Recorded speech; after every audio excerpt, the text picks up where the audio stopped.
So there's been another school shooting, this time in Tennessee. Despite a rapid response by law enforcement, there were 7 people dead. 3 of them are young children. There was the head of school, the custodian, a substitute teacher, and the shooter. Now, we have learned that this shooter had very serious mental health issues, and we also know that the shooter owned multiple assault weapons. It's also being reported that the shooter is transgender, although it is not clear at this time as if that has any relevance to the story, although some people are trying to make it out that way. Let's talk about it. Hey everybody, it's Dr. David. So America continues to average over 1 mass shooting per day. Now, while most people aren't hearing about the majority of these shootings, almost because it's so commonplace, whenever it happens at a school, of course, it gets the nation's attention. Now, as a pediatrician, of course, the murdering of a child is going to speak very clearly to me, but of course, that will happen to everybody. Now, also, though, we have heard that this shooter was transgender.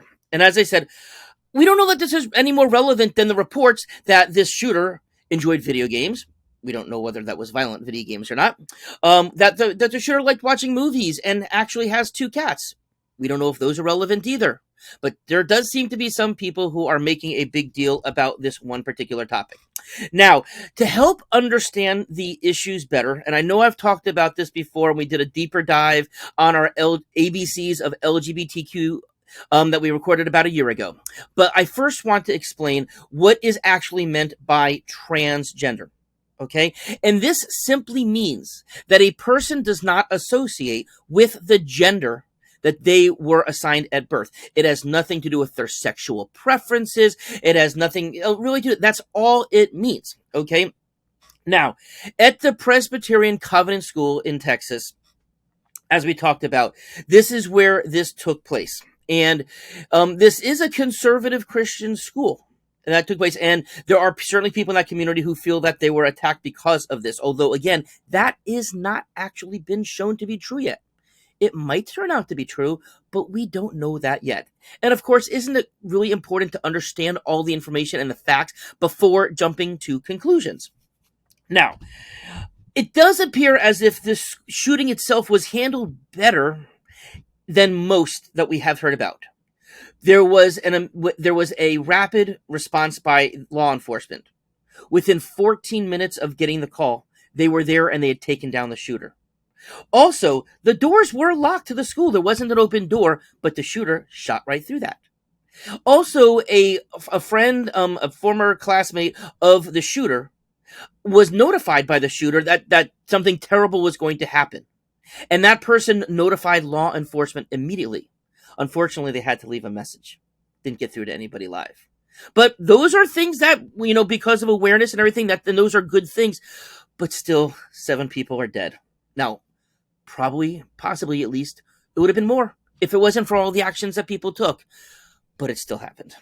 Okay, now, again, we talked about one thing that is for sure clear, is that the person who did the shooting had serious mental health issues. Okay. Now, the parents who lived with the suspect thought that the person had only owned 1 gun and actually thought that it was sold.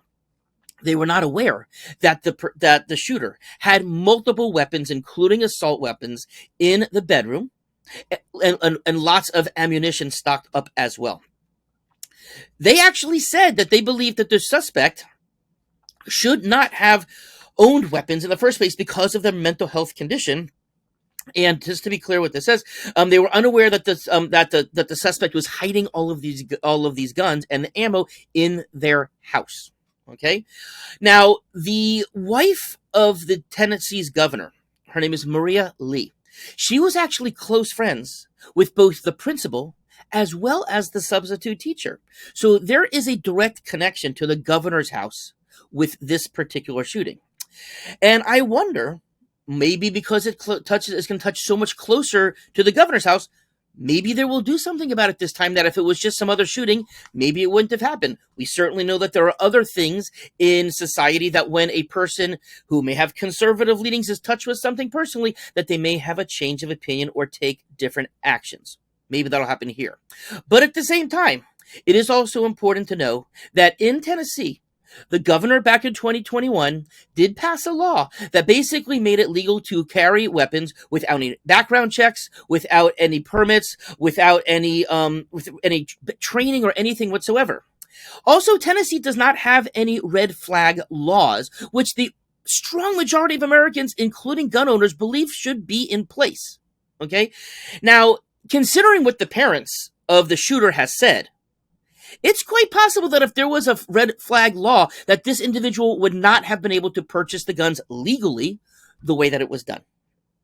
Now, most media organizations, and this is true for both those who tend more progressive versus conservative, did not emphasize that the fact that the shooter was transgender was a big part of this story. They really did act responsibly, but unfortunately, it wasn't all.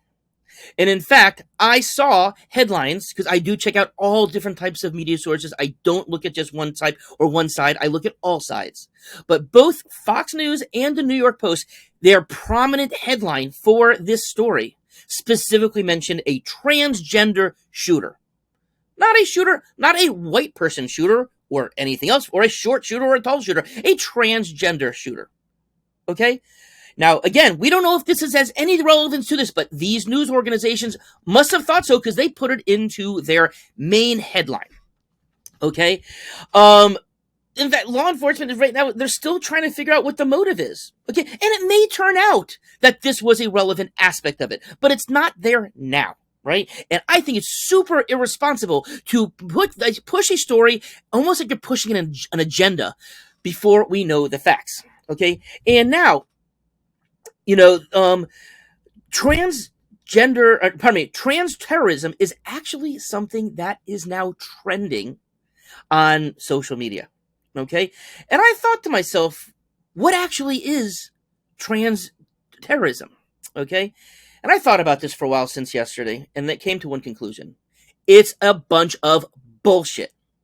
It is a term that is stoking up fears, that's attacking a marginalized community, that really has nothing to do, at least at this point, the community itself has nothing to do with this, right? Less than a fraction, I guess a fraction of 1% of mass murders in this country is committed by people who identify as transgender. Now, 2% are actually committed by women, okay? We don't hear this labeled as female terrorism. For that matter, 98% of the shooters are men. Right? We don't refer to this as male terrorism, right? Now, is it a terroristic, is terror formed as a result of this? Certainly within the community it is, right? But you know what? Even when the Uvalde shooter in the school there, right? He was Hispanic, but you never heard us talk about Hispanic terrorism. No, it was a shooter, probably mentally deranged, who took a very horrible action, right? And until we know otherwise, that's what this is too.